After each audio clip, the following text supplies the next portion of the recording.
afternoon, please be seated.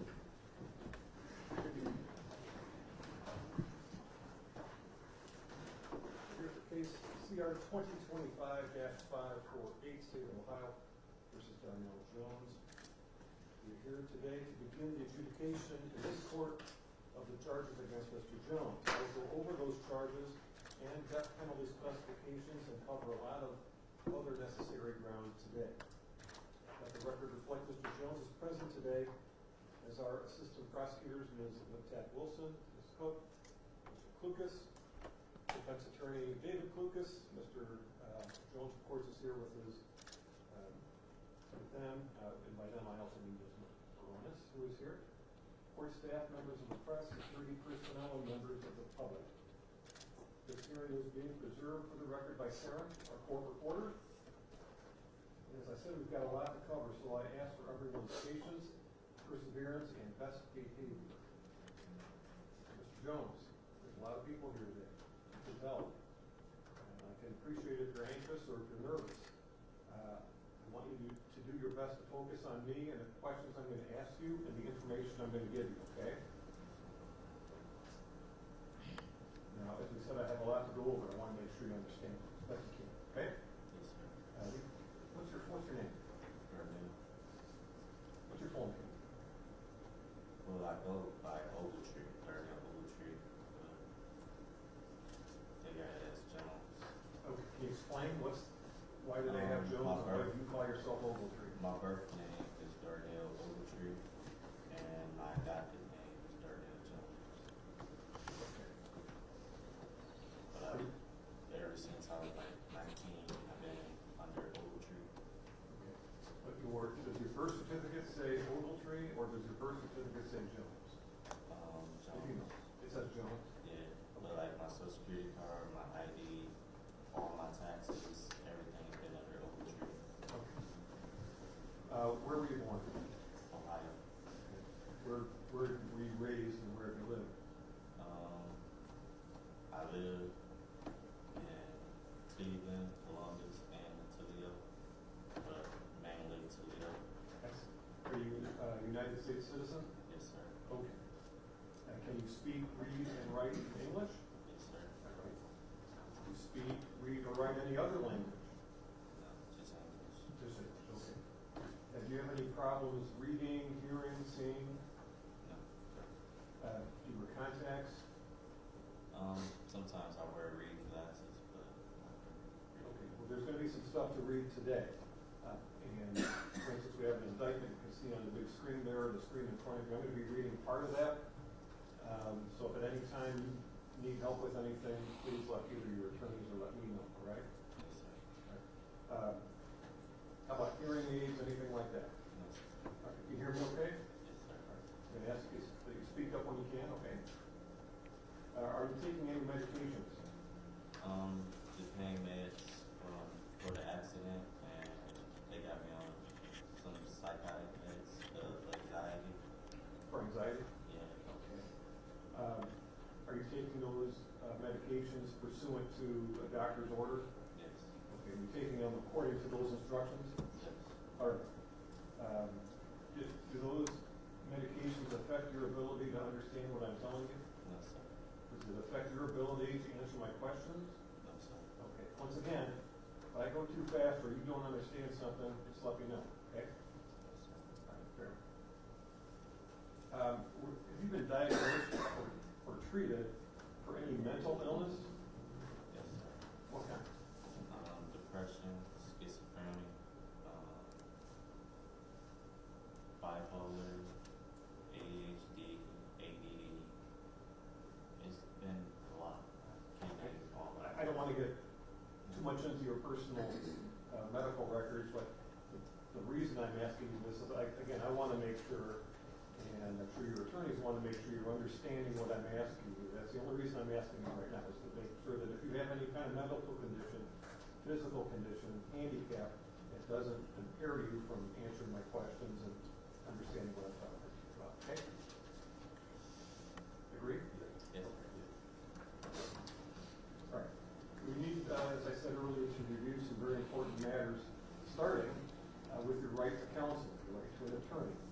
Now, you have Jones to hire your own attorney with your own money. You have the right to represent yourself, which I highly discourage in the strongest terms I can tell you, or to ask me to appoint for you an attorney. Now, if you wish to hire an attorney with your own money, I'll give you time to do that, a reasonable amount of time so you can get some money together and hire an attorney. Now, if you hire your own counsel, there is no requirement that he, she, or they be certified to handle what we call a capital case, a case involving the possibility of the death penalty. The record indicates that you were over in municipal court before Judge Nicole Curry, and at that time, I believe the court had appointed you a public defender. Is that right? Okay. Now, I anticipated that you might be asking me to appoint you an attorney or attorneys over here. That's why we contacted Mr. Klukas and Mr. Coronas to see if they would be willing and able to represent you in the matter. Now, the reason we contacted them is because they are both certified by the Supreme Court of Ohio to represent defendants in cases like this. Both of your attorneys, who may be your attorneys, but if you want me to appoint them, are so certified. Now, I would appoint Mr. Klukas as your trial lead counsel and Ms. Baronis as trial co-counsel. Now, in anticipation of your appointment, Mr. Klukas, I believe you met with your putative client.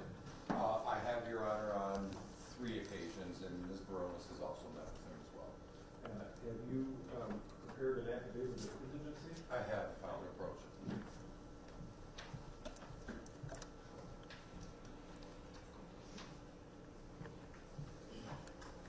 See that the financial disclosure form has been completed, and I want to ask you, Mr. Jones, I know you say you go by Ogletree, but you signed your name Darnell Jones, correct? Okay. That's your signature right there? All right. Court finds, in fact, given that what you have reflected in your form that you are, in fact, indigent, the court approves. You have to read it.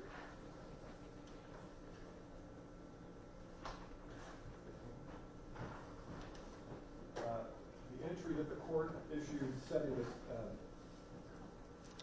arraignment and appointment of counsel hearing references a discussion that your attorneys and attorney for the state of Ohio had with me in chambers that was on April 24th, I believe, earlier this week. Yes. And that entry, I think a copy of that entry is on the table in front of you. It looks like this. Counsel, I'll ask Ms. Latique Wilson, is there anything you'd like the record to reflect that beyond what is in that order of what we discussed in chambers? No. Mr. Lucas? No, Judge. Do you have any questions about that, Mr. Jones? No, sir. Now, I know Mr. Lucas went over this with you. I want to go over it with you too. As you know, Mr. Jones, Mr. Klukas' son, London Klukas, who's here in the courtroom, is an employee of the Lucas County Prosecutor's Office. Did you know that? Yes, sir. Do you understand that I am going to be ordering your attorney, father, Mr. Klukas, Dave, not to have any communication with his son, London, about this case? Do you understand? Yes, sir. You so agree? Oh, absolutely. Yeah. Okay. Ms. Latique Wilson, will your office wall off London Klukas from any participation in the investigation, research, strategy, discussion, and any and all facets of the prosecution of the case? Yes, Judge, we will ensure that takes place. We've had discussions with Mr. London Klukas already. We also put in place some security measures in the online case management system that the case documents will be uploaded into. Thank you very much. Mr. London Klukas, I'll ask you, will you agree to have nothing at all to do with the case and take affirmative measures, if necessary, to absent yourself from any discussion whatsoever about the case? Yes, Your Honor. Okay, thank you, sir.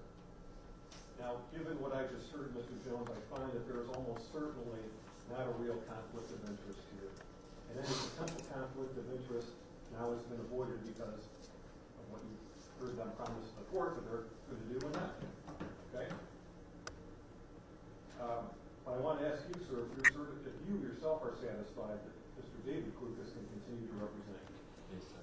All right. Do you have any questions and concerns about that? Yes, sir. You understand that father and son will see each other, They'll probably be at family events and dinners and maybe go to a Tigers game or something like that together. You understand that? Yes, sir. You understand that any father and son will be talking with each other about various things, right? Yes, sir. Okay. Now, they promise not to talk about the case in each other's presence, even directly, at any time. And in fact, Mr. London Lucas will be walled out from any participation in this case while he works for the prosecutor's office. You understand that? Yes, sir. And you're okay with that? Yes, sir. All right. Now, if you want some time to think it over, I'll give you that time. If you want me to appoint another attorney for you, I'm happy to do that. But since you're willing to go forward with Mr. David Lucas as your attorney, I see that he has provided to the court a waiver in writing, which I'm showing you here from the bench. Have you seen this document before? Yes, sir. I think a copy of it might be on your counsel table as well. On the second page, I'm showing you here from the bench, Mr. Jones. Is this your signature? Yes, sir. Okay. I'll make sure that that waiver of potential conflict of interest is filed with the record of the case. Have a couple of questions now, Mr. Jones, for your attorneys, okay? So I'll ask Mr. Klukas and Ms. Baronis, please confirm you are both certified to be appointed as trial lead counsel pursuant to the rules for appointment of counsel in capital cases. I am. I am as well, Your Honor. Please confirm that you will remain so qualified throughout the entire pendency of this case. I will. I will also. Please confirm that your law offices are located in Ohio. Mine is. Yes, it is. Please confirm that your workload outside this case will allow you ample and sufficient time to devote to this case, and that this case will, when necessary, take precedence over your other professional obligations. Absolutely. That is correct. Okay, thank you. Mr. Klukas, as trial lead counsel, please confirm that you will bear overall responsibility for the work of the defense team in this case. I will. And both of you, I'll ask, will you endeavor to provide high-quality representation to Mr. Jones throughout the case? Yes, we will. That's correct, Your Honor. They are very well qualified, Mr. Jones. They have been certified by the Supreme Court of Ohio to handle death penalty cases. I want to make sure that you're confident in your attorneys, okay? Yes, sir. Would you like me to formally appoint them for you today? Yes, sir. So ordered. If during the pendency of this case, counsel, it's necessary for me to appoint additional attorneys, please bring that to my attention. We will. Your Honor. On your table, counsel, I have the appointment of trial counsel form, which is required to be filed both in this case and with the Supreme Court. I think I may have misstated Ms. Baronis's address since she moved offices I recently. just moved in the last 3 weeks, Judge. We'll correct that. Okay, if you would please, and then return the case, or return that form to me. I'll have it filed with the case and filed with the Supreme Court of Ohio. I'm going to also order our clerk of court to file a notice of filing capital indictment pursuant to revised code 2929.021K. Captain Cronin, welcome. Thank you for coming. I got a couple questions for you, sir.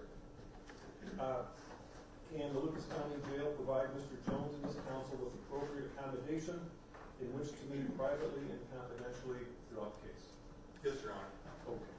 Will counsel need to make any advance arrangements to meet, to show evidence, discuss evidence, et cetera, with Mr. Jones? We'd appreciate a little notice based on our security measures. Call the Corrections Administrator's Office to advise an arrival time at least in a day. Will do. Yeah. I mean, there may be some instances of spontaneity, but for the most part, yes, we can do that. Mr. Crum, or Captain Crum, excuse me, are there any security issues which would preclude Mr. Jones from appearing in the courtroom without restraint and in civilian clothing that you're aware of? None that I'm aware of, Your Honor. If there are any medical conditions on behalf of Lucas County Jail, Captain, will you please, under seal, provide any medical information the court needs to know about? We will. Okay. And share that, of course. Always. City Council. Always. Okay. Captain Schnur? Any security concerns that you would like to have addressed today? Given the high-profile nature of the case, we are asking that once the proceedings have started, that we don't allow any additional members of the public in at each session after the proceedings have started. Also, that we would like to, we will be prohibiting, or we would ask the court to prohibit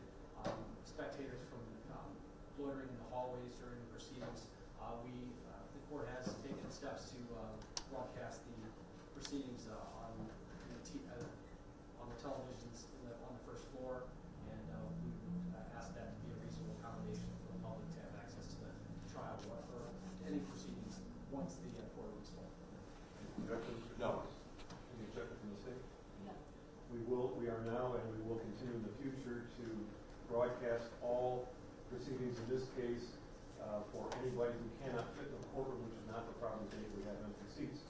But we will be broadcasting everything to the 2 monitors that are on the first floor by the snack shop. It's an amply sizable space for any member of the public to come and use, so that we can ensure that Mr. Jones doesn't have a secret trial, but they have a public trial that you're entitled to. Do you understand that, sir? Yes, sir. Okay, good. I would also endeavor to hold future hearings, pre-trials and the like on Friday mornings at 9, so as not to interfere with the other business being conducted in the court.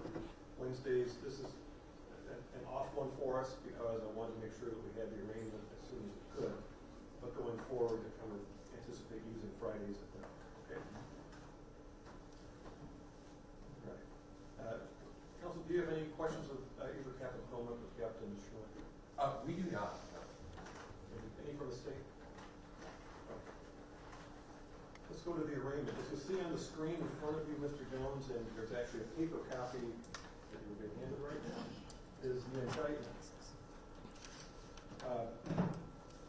Usually, the reading of the indictment is waived, and Mr. Lucas, I believe you would have no problem with the court waiving before reading of the indictment. No, in fact, we would offer a waiver of the reading of the indictment.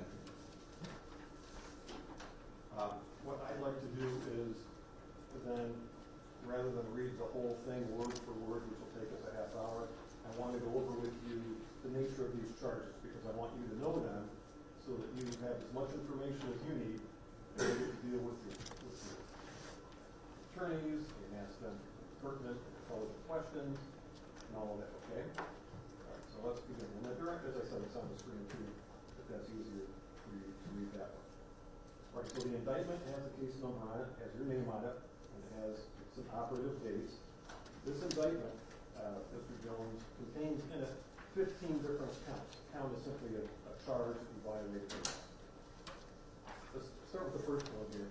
You've got count 1, aggravated murder, UF means unclassified felony with specifications. It alleges that you did purposely and with prior calculation and design cause the death of Kei Mani Latique in violation of those code sections, making it aggravated murder. Now you're going to see beneath that felony murder specification, which alleges that you committed, attempted to commit, or were fleeing immediately after committing or attempting to commit rape, and either the offender, you, were the principal offender in the commission of the aggravated murder, or if not the principal offender, you committed the aggravated murder with prior calculation and design.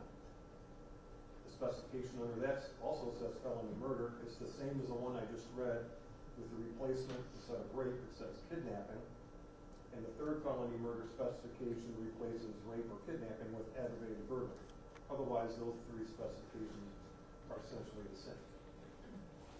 You'll see on the next page that there is also a murder to escape specification, which reads that the offense was committed for the purpose of escaping detection, apprehension, trial, or punishment for another offense committed by you, to wit, rape, kidnapping, and or aggravated burglary. Below that is what's called a sexual motivation specification, and it says that you committed the offense with a sexual motivation. Finally, it says sexually violent predator specification, saying that you are a sexually violent predator. Count 2 says all of the same things, essentially, other than it alleges that you did purposely cause the death of Kei Mani Latique while committing or attempting to commit, or while fleeing immediately after committing or attempting to commit the offense of rape, being aggravated murder and unclassified felony. You'll see the same essential specifications: felony murder times 3, the murder to escape specification, and the other 2 specifications that we're attached to count 1. I won't read those again for you, since your client, since your attorney rather, is waived reading. Just Going to count 3, which is another aggravated murder charge, alleging he purposely caused the death of Kei Mani Latique while committing or attempting to commit kidnapping. You'll see the same specifications in count 3 as you saw in counts 1 and count 2, with the names of the offenses changed where appropriate. And then there's count 4, which is the last aggravated murder charge against you. It reads similarly to the ones I just read. Okay. We'll move down to count 5.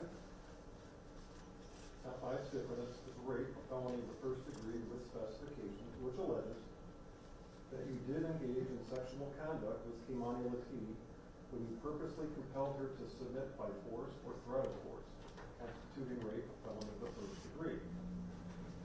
That charge has a sexually violent predator specification, as you can see below. Count 6 is similar. It alleges it's a count of rape with a specification. It alleges that you did engage in sexual conduct with Kei Mani Latique while you purposely compelled her to submit by force or threat of force. Again, rape, a felony of the first degree, and it's got that same sexually violent predator specification. Count 7, there it is on the screen, is a count of kidnapping. It's a felony of the first degree with specifications.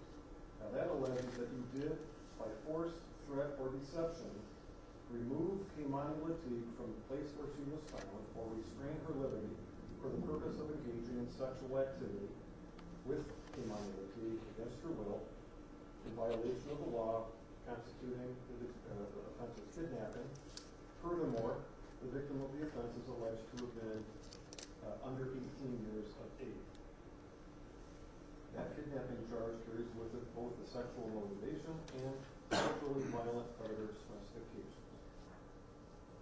Count 8 is also a kidnapping charge, alleging that you did by force, threat, or deception remove Kei Mani Latique from the place where she was found or restrain her liberty for the purpose of facilitating the commission of rape or flight thereafter, also constituting the charge of kidnapping, a felony of the first degree that has the sexual motivation and sexually violent predator specifications attached to it.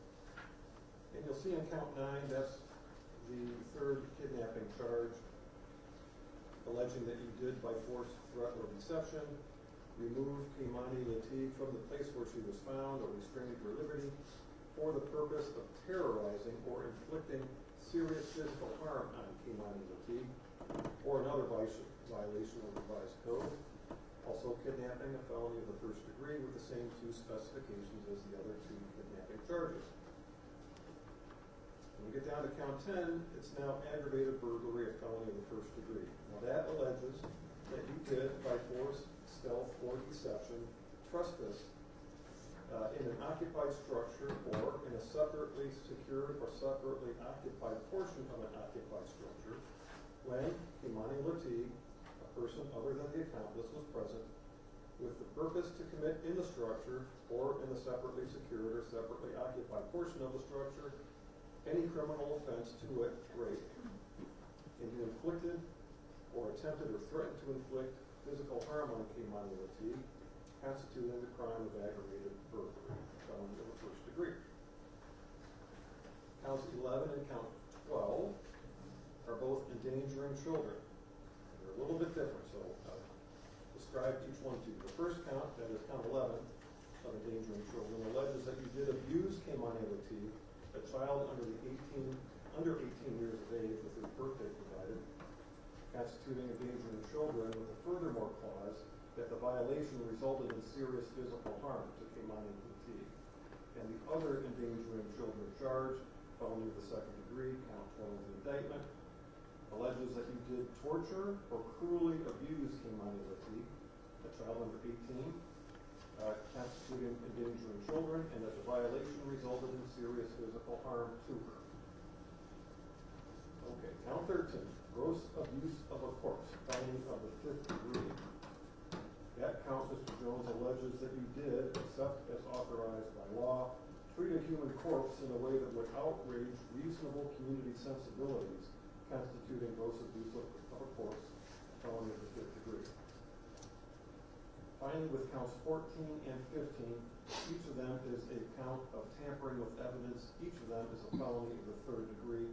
Each of them allege that you did, knowing that an official proceeding or investigation was in progress or was about to be or likely to be instituted, alter, destroy, conceal, or remove any record, document, or thing with purpose to impair its value or availability as evidence in such proceeding or investigation in violation of the law constituting tampering with evidence of felony of the third degree.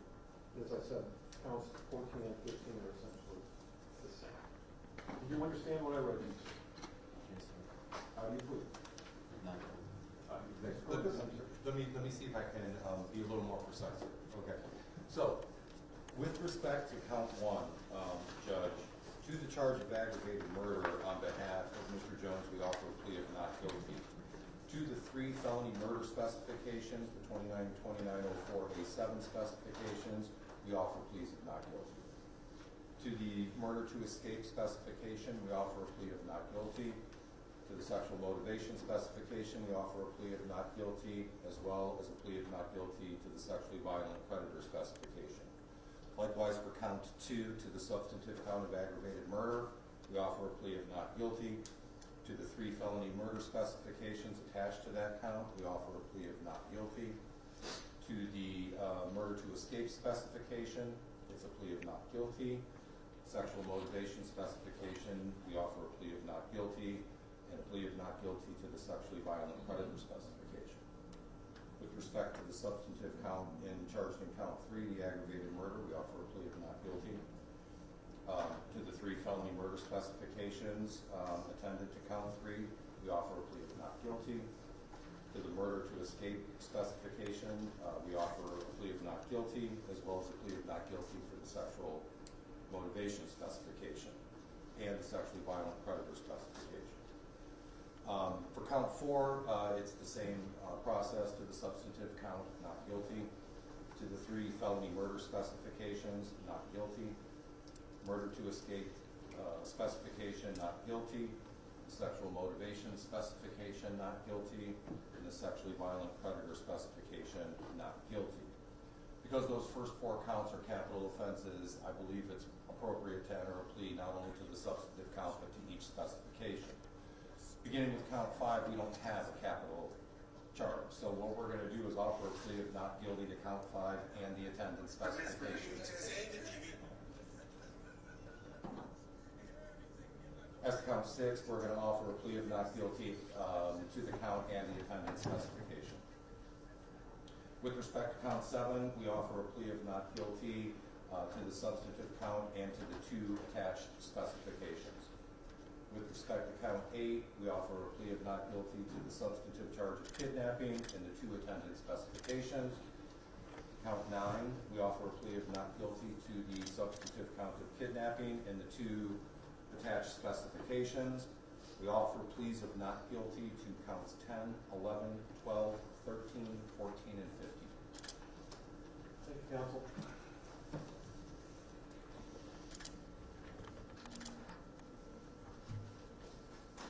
Let's please enter into the record.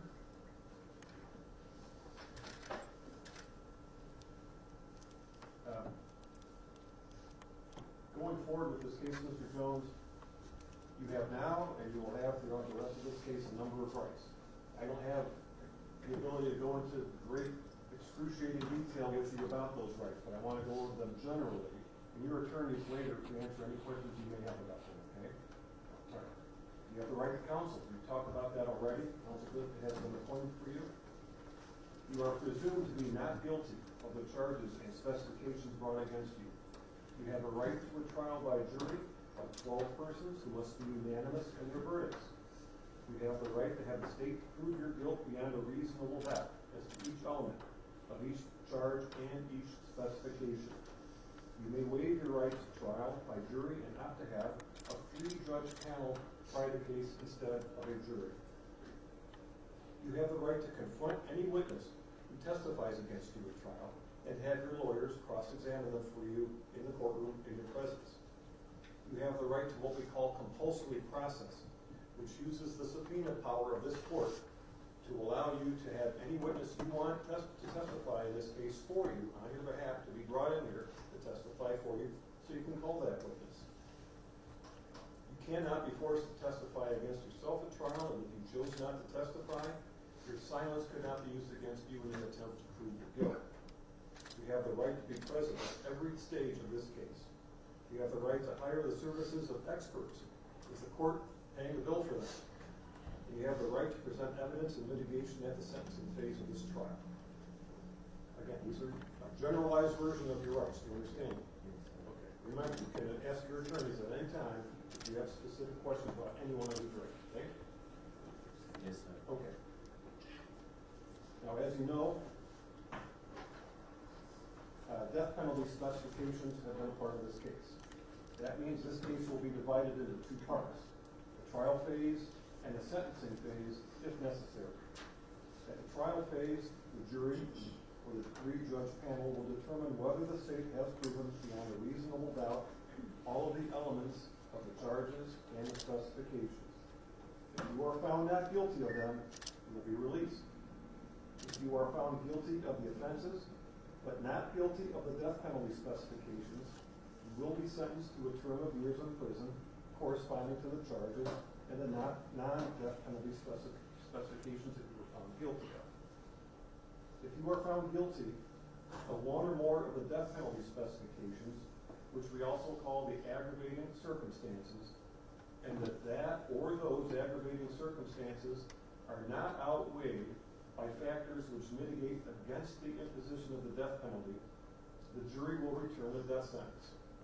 In this case specifically, Mr. Jones, it's alleged that the aggravating circumstances, as you just heard me read through the indictment, are that you committed aggravated murder and rape, kidnapping and or aggravated burglary, and or that you committed aggravated murder with the purpose of escaping detection of having committed rape, kidnapping, or aggravated burglary.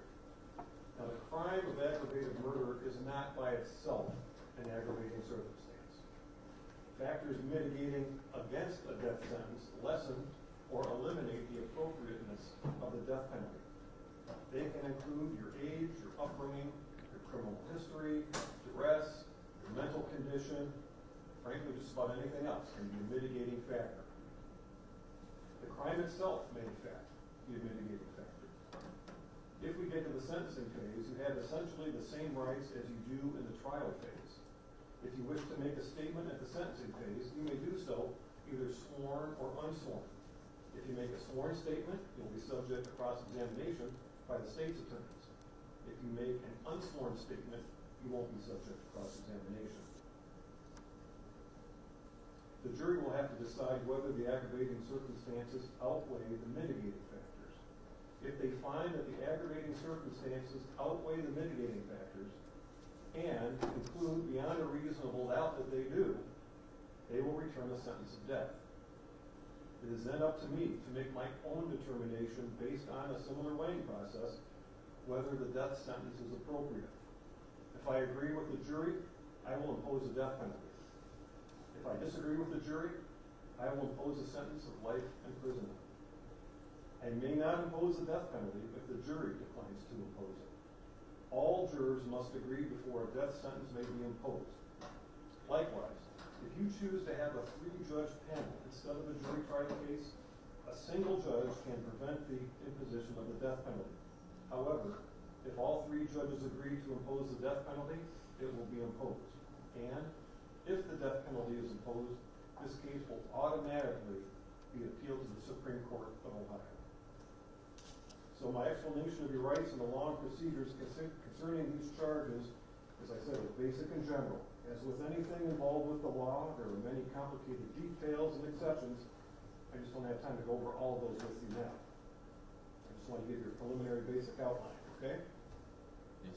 All right. Ms. Latique-Wilson, Ms. Cook, you'd like to be heard on bail. I know that you filed a request with the court in writing. I don't know if Mr. Lucas and Ms. Ronas have had a chance to review it. I have. Yes. Ms. Latique-Wilson. Thank you, Judge. Pursuant to Article 9, Section 1 of the Ohio Constitution and the case law referenced by the state of Ohio in its motion filed this morning, the state is requesting that the defendant be held without bail or bond. Doesn't that section of the Constitution require that the proof is evident or presumption greater of the commission of the offense by this defendant? Yes. And then you want to offer the court, for the court's consideration to satisfy that prong of the constitutional requirement. Not at this time, Judge. We'll turn to counsel for the defendant to see if they have anything they would like to offer contrary to that at this time. Very well. Mr. Lucas?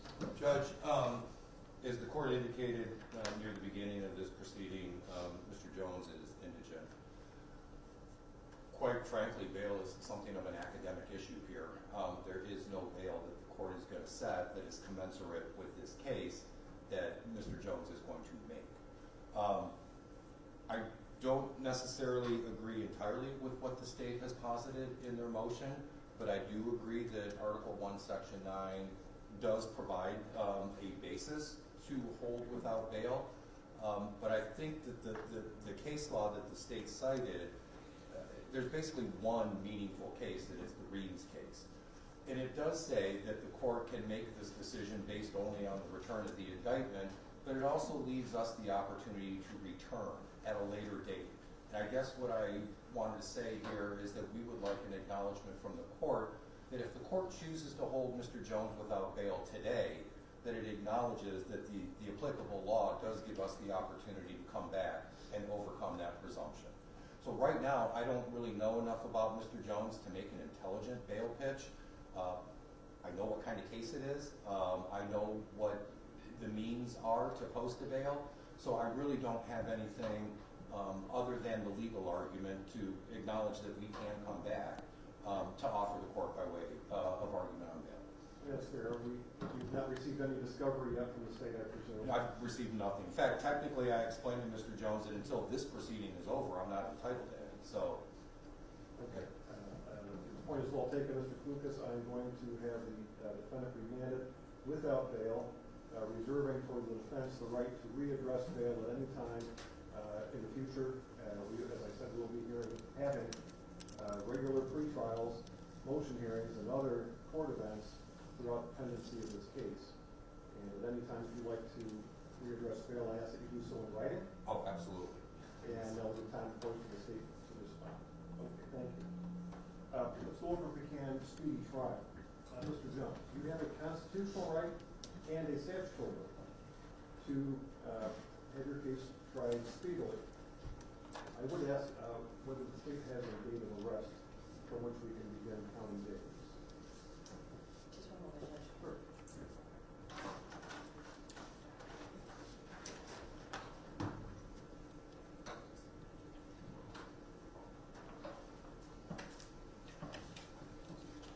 March 25th, Judge was taken into custody in Columbus, Ohio. And then April 17th was brought into custody here in town. Mr. Jones, you have the right to be brought to trial within 270 days of your arrest, but since you've been in custody continuously, each day in jail counts as 3 days. That means you have the right to go to trial within 90 days from the date of your arrest. You have a separate constitutional right to a speedy trial, based on a number of factors that I would have to consider. You may waive your rights to a speedy trial after you've discussed it with your lawyers in order to provide you more time to both investigate and prepare the case for trial. Mr. Klukas, if you had a chance to discover or discuss with your client the issue of time waiver. We did. I did. All right. And would your client be willing at this time to waive his rights to speedy trial, or would he like time to think about it? No, we are in a position to execute a limited waiver of time. It's not going to be like till the end of the case. Now, how far we're going to waive kind of depends on the next scheduling steps. The court had indicated that you wanted to do pre-trials on Friday. What we had contemplated and what I had discussed with Ms. Baronis and Mr. Jones is a 60-day time waiver, at least for 60 days for now, for us to take the temperature of the case and get some discovery and start some motion practice and get some funding. And we feel like that's a legitimate reason to waive speedy trial for 60 days. That's what we had discussed with Mr. Jones. I kind of thought the court might set a status pre-trial out that long, but I'm getting the impression that perhaps you may want to see us before then. Well, I was going to suggest that we get together on Friday, May 23rd. We have a lot of housekeeping matters to take care of. We have some scheduling matters to take care of. I'm sure you'll be filing motions galore. We'll have those that will be in some form of, for the court's consideration. So What I'm going to suggest with that additional intelligence is that we are willing to execute a time waiver up to and including Friday, June 27th, which can then be a scheduled pre-trial date, that's a Friday, and we will re-examine time waiver at that time. But I think the court's correct. I think there's going to be a lot of tolling episodes here, and we would probably prefer to let those do the tolling rather than a waiver. But for today, we are willing to waive his right to a speedy trial until Friday, June the 27th. if you look on your desk, you'll find a draft of a time waiver that the court has prepared. And I'd ask you to please, if you haven't already, read through that, discuss it with your attorney or with your client. You'll note that the very last sentence says, the time waiver shall not be due a date certain. You cross that out and write to June 27th, sign initial. That sounds great. Yeah, we're willing to do that. Yeah. Okay. Yeah. You need a moment with your client? to We need discuss? a moment to do a little editing, but the time waiver itself has already been discussed. Okay. Thank you.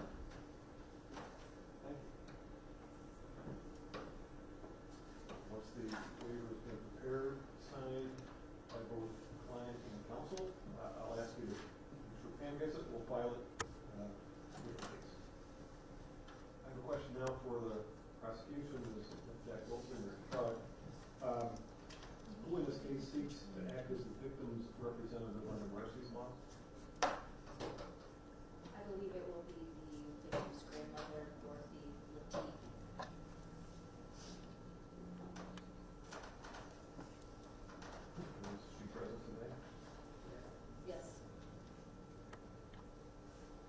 Has anybody else applied or spoken up with the desire to be named by the court as a victim's representative?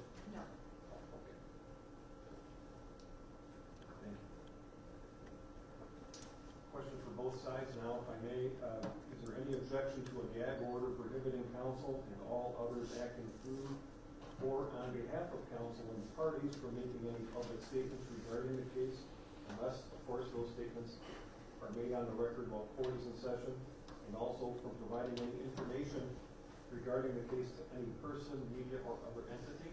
I believe Ms. Baronis and I are of the same opinion, which is we are not in the habit of making public statements anyway. So the order that the court proposes is fine with us.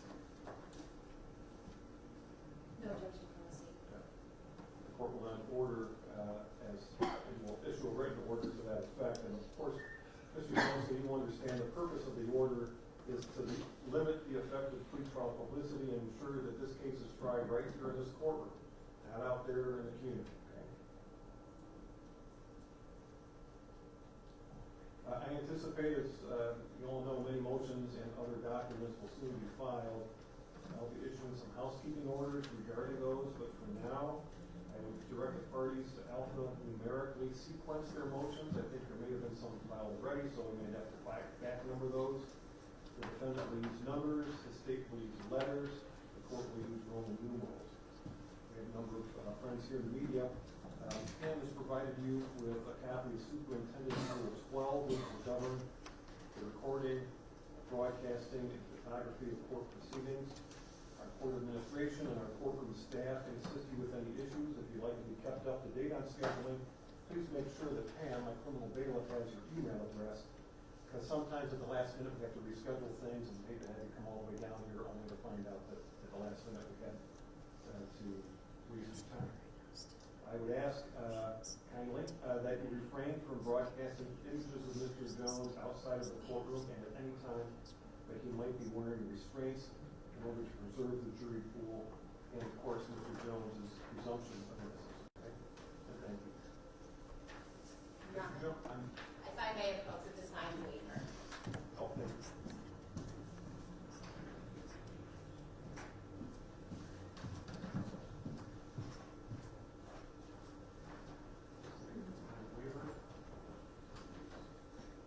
Filed, and thank you. All right, Mr. Jones, we're going to be quite a lot today. Do you have any questions? No, sir. All right, and we're going to be seeing a lot of each other in the coming weeks and months, and I want you to keep me posted of how you're doing. I want you to keep me posted on not what you're talking to your attorneys about, because that's protected information. I can't know, they can't know, the media can't know. You're entitled to absolute confidentiality with your attorneys. But if there's any breakdown, if anything that needs to come to my attention, I want you to make sure you tell me, okay? Yes, sir. All right. Now, there's gonna be times when you're gonna be frustrated, angry, you name it, right? I get that, that's all, we all experience that. You're experiencing it most acutely given the situation we're in now. If there's a major and insurmountable issue, bring it to my attention. And anything that you want to share with the court, you have to share it through your attorneys, unless you're sitting here where you are right now, right in front of you, okay? Yes, sir. All right. Mr. Klukas, Ms. Baronis, do you have anything else for the record today? I don't believe so. Nothing more from us, thank you. Ms. Littech Wilson, Ms. Coffey, anything further?